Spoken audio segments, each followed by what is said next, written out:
Incroyable ce qui se passe dans cette fameuse Coupe du Monde. Ceux qui se moquaient autrefois de l'Afrique, aujourd'hui, regardent les matchs des pays africains et ils se taisent. Ils n'ont plus rien à dire, à commencer par l'Amérique.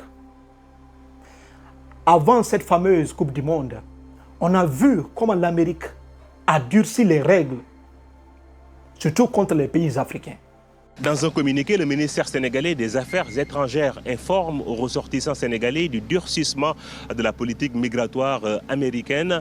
Les migrants illégaux encourent des sanctions pénales et administratives, ainsi qu'une interdiction d'entrée sur le territoire américain. La psychose d'une expulsion du territoire américain a regagné ces derniers jours certains ressortissants sénégalais vivant aux États-Unis ainsi que leurs familles au Sénégal. Ces dernières années, de nombreux Sénégalais ont pu rentrer aux États-Unis via la route migratoire de l'Amérique centrale. Selon le président de l'Observatoire sénégalais des migrations, les conséquences sociales peuvent être importantes en cas d'expulsion vers le Sénégal. Il était fier de dire clairement que les pays africains ne durent pas à la Coupe du Monde. Les pays africains rentrent tôt à la maison. Et aujourd'hui, eux-mêmes regardent le match des pays africains et ils se taisent. Ils n'ont plus rien à dire. Voilà la réalité. Avec le refus de visa à des milliers de supporters africains, surtout sénégalais et ivoiriens, l'arbitre somalien, l'un des meilleurs arbitres du continent africain, reconnu par la FIFA, a été refoulé, rejeté à la dernière minute par les États-Unis d'Amérique. Et aujourd'hui, l'Afrique ne plie pas, l'Afrique ne diminue pas. L'Afrique est partie conquérir sa dignité. Ce n'est pas juste une question de trophée. Parce que la sagesse ne regarde pas seulement le trophée. La sagesse regarde au-delà du trophée. Regarde l'image que les Occidentaux ont de nous. Donc ce n'est pas une question de trophée, c'est une question d'image. Et aujourd'hui, ils regardent le match des pays africains sans dire aucun mot. Voilà aujourd'hui leur moquerie qui s'est transformé en carburant pour les équipes africaines. On veut savoir ce que la sagesse dit sur ça. Avant d'abord de parler de sagesse, regardons d'abord les faits. Parce que la vérité ne peut pas être embellie. La vérité, elle est déjà belle. On n'a plus besoin de l'embellir. La vérité n'a pas besoin de crier pour exister. Regardons les faits avant de donner la leçon de sagesse. Le premier fait d'abord qui est concret, c'est la première fois dans l'histoire que l'Afrique représente 10 pays à cette compétition. Avant, on parlait de 5. Et pour se qualifier, c'était compliqué. Et aujourd'hui, le continent africain a envoyé 10 de ses meilleurs hommes. Oui, 10 de ses meilleurs hommes armés jusqu'aux dents pour cette fameuse Coupe du Monde. Et on a vu leur sortie.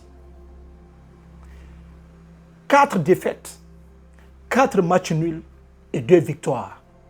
Incroyable. Certains pays ont fait un exploit énorme. La Côte d'Ivoire, qui a joué un match parfait et qui a fini par gagner 1-0, solide, propre. On a aussi vu d'autres pays qui ont aussi honoré l'Afrique, comme le Ghana. Le Ghana a gagné son premier match. Aujourd'hui, les ennemis de l'Afrique regardent le continent africain jouer et ils se taisent. Ils n'ont plus rien à dire. Parce que c'était extrêmement rare de voir les pays africains gagner leur premier match en Coupe du Monde. Et aujourd'hui, l'histoire est en train de changer complètement. L'Afrique est en train de changer son histoire.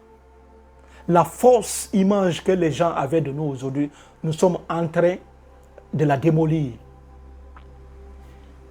Qui aurait cru que le Maroc pouvaient tenir tête face au Brésil. Et ce sont les Marocains qui ont marqué en premier contre l'équipe la plus favorite de cette fameuse Coupe du Monde. Ce sont les Marocains qui ont marqué en premier. Le Brésil courait après le score. Incroyable. Regardez Cap-Vert, sa première participation en Coupe du Monde. Et regardez le résultat. Qu'il a tenu l'Espagne en échec.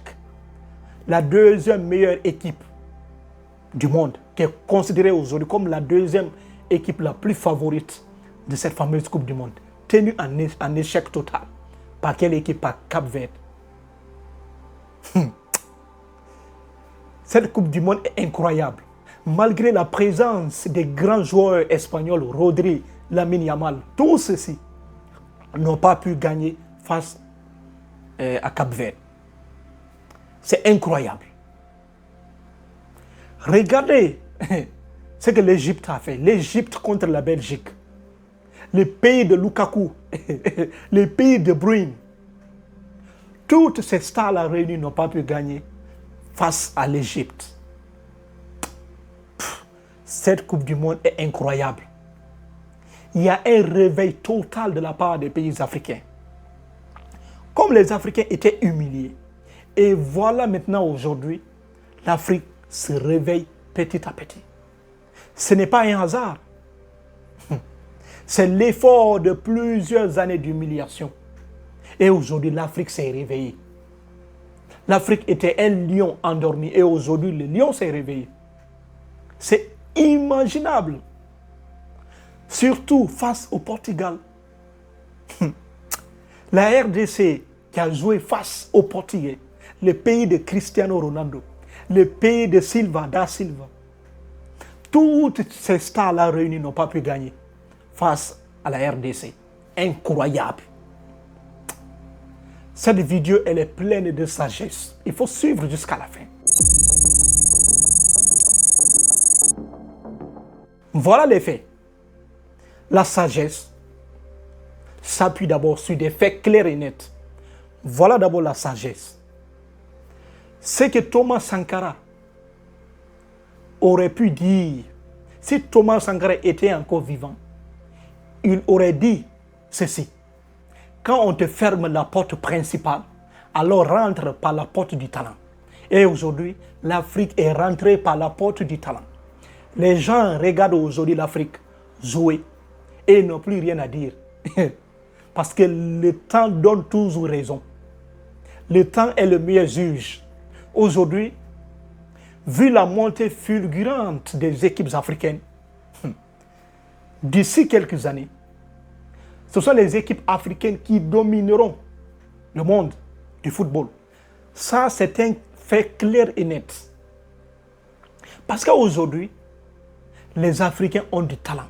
Les Africains ont de l'expérience. Donc Thomas Sankara, qu'il avait tout le temps dit, quand on te ferme la porte principale, rentre par la porte du talent. Et aujourd'hui, l'Afrique est en train de rentrer par la porte du talent. Tout le monde entier regarde, les regarde jouer. C'est eux-mêmes qui tremblent. Le temps donne toujours raison. Cheikh Anta Diop aurait pu donner aussi quelques leçons à ces Occidentaux. Parce que les Occidentaux ont oublié clairement que les premières civilisations étaient des Africains. Ce sont les Africains qui ont bâti le monde. Ce sont les Africains qui ont construit des pyramides. Ce sont les Africains qui ont créé la science, qui ont créé l'écriture. Et aujourd'hui, l'Égypte a prouvé face aux Belgiques. Cette Coupe du Monde, elle est pleine de leçons. Parce que ce n'est pas une question de trophée. L'Afrique joue pour des millions de supporters qu'on a essayé d'empêcher de rentrer sur le sol américain. L'Afrique joue pour cet arbitre somalien qui a été rejeté à la dernière minute.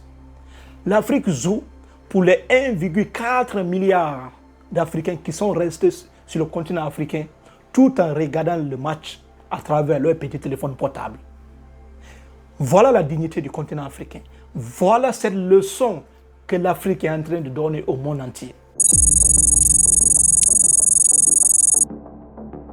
La première vérité, La première vérité de sagesse, 10 pays africains qui ont participé à cette fameuse Coupe du Monde n'est pas juste un exploit. C'est une révolution totale que le monde entier n'a pas encore mesuré ces dégâts. Parce que ces équipes vont changer complètement l'image que les ennemis avaient des Africains. On a vu leur première sortie et ce n'est pas un hasard. Cela est venu après plusieurs années de réflexion, après avoir vu le Maroc jouer contre les grandes équipes de cette dernière compétition. Maroc qui a été en demi-finale, demi-finaliste de la dernière Coupe du Monde. Les Africains eux-mêmes, d'autres joueurs africains ont vu cette évolution et ils se sont dit c'est possible. Le Maroc en a fait, nous aussi nous pouvons aussi le faire. Voilà la première vérité. Et aujourd'hui, cette sortie du Maroc de la dernière Coupe du Monde a réveillé le potentiel, le vrai potentiel des joueurs africains. La deuxième vérité de sagesse, marquer en premier contre le Brésil n'est pas juste un exploit. C'est une déclaration totale. Qui aurait cru que le Maroc serait même capable de marquer en premier contre le Brésil? Le Brésil qu'on connaît, l'un des pays les plus favoris de cette fameuse Coupe du Monde. Et le Brésil a été mené dès le début du match. Et ce sont les Brésiliens qui ont égalisé, qui ont couru après le score. Le Maroc est en train de prouver au monde entier que nous pouvons le faire. Nous sommes venus pour chercher le trophée et nous sommes venus aussi pour honorer toute l'Afrique entière. Parce que le Brésil qu'on connaît, il y a de cela quelques années, c'était impossible de voir un pays africain tenir face au Brésil pendant même 45 minutes. Mais aujourd'hui, le Maroc est en train de démolir cette suprématie brésilienne. Et voilà aujourd'hui le résultat. Match nul. La troisième vérité, refuser un visa aux supporters africains, à un arbitre africain, ne diminue pas l'Afrique. Cela réveille même le potentiel du continent africain. Cet arbitre, qui est reconnu par la FIFA, a été refusé à la dernière minute. Il avait le visa, tout, mais il a été refusé. Donc ce n'était pas une question de visa, c'était une question politique. Et il a été refusé. Mais cela n'a pas diminué l'Afrique. Cela n'a pas fait plier l'Afrique. L'Afrique est partie quand même. Et cet arbitre, il est là à regarder les équipes africaines jouer sur le sol américain, sur le sol mexicain et sur le sol canadien. Tout ce qui compte, c'est de ramener le trophée. Si vous ne ramenez pas le trophée, alors la dignité africaine sera gagnée. Après cette fameuse Coupe du Monde, personne ne se moquera de l'Afrique. Oui, parce que beaucoup de pays, on se sont moqués des Africains. Non, les équipes africaines ne jouent pas bien, sont comme ça.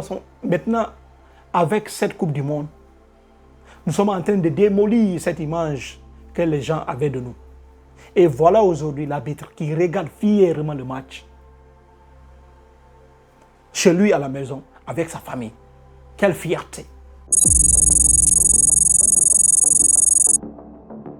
La quatrième vérité, c'est quoi ici? Le changement que tu vois aujourd'hui n'est pas une surprise. C'est une planification. C'est une révolte totale. On voit aujourd'hui des centres de football un peu partout en Afrique, à Dakar, à Abidjan. Dans plusieurs pays africains, on a aujourd'hui des centres de formation. Certains joueurs africains jouent dans les grands clubs d'Europe. Paris Saint-Germain, Barcelone, Real Madrid, Liverpool, Chelsea, Manchester United. Il y a énormément de joueurs africains talentueux qui sont aujourd'hui dans les grandes équipes européennes et viennent représenter fièrement leur pays. Donc ce n'est pas juste une surprise. Ce sont des victoires bien méritées. Parce que l'Afrique s'est préparée. L'Afrique a pris son temps à étudier la dernière Coupe du Monde du Maroc. Surtout, c'est le Maroc qui a inspiré des milliers d'Africains aujourd'hui. Les Africains se sont dit, c'est possible. On peut aller loin. Et voilà aujourd'hui le résultat. Quel exploit! La cinquième vérité, c'est quoi ici? Le moment le plus dangereux de ceux qui se moquent de vous, c'est lorsque les moqueries se transforment en carburant pour vous. Et aujourd'hui, ceux qui se moquaient des joueurs africains, ceux qui se moquaient de l'Afrique, leur moquerie, on a transformé ça en carburant. Leur moquerie est devenue aujourd'hui une flamme à l'intérieur de nos ventres. Donc aujourd'hui, ils regardent les matchs des pays africains devant leur chaîne de télé ou dans les stades, sans dire aucun mot. Ils sont surpris, surtout même avec ces pays, le Portugal, l'Espagne, la Belgique. On voit tout ça là. Et ces pays-là n'ont pas pu gagner. Donc c'est incroyable. Dans la vie, certaines moqueries peuvent vous donner la force de surmonter les obstacles. Quand les gens se moquent de toi, quand les gens se moquent de vous tout le temps, cette moquerie, vous pouvez la transformer en pouvoir puissant, très puissant, en un carburant qui va vous servir tout au long de votre voyage. Et voilà aujourd'hui ceux qui se moquaient de l'Afrique n'ont plus rien à dire. Si je pouvais rentrer dans ce stade, j'aurais juste quelques phrases à leur dire. Ce que vous êtes venus faire ici, ce n'est pas juste remporter le trophée, non. Vous êtes venus représenter 1,4 milliard d'Africains.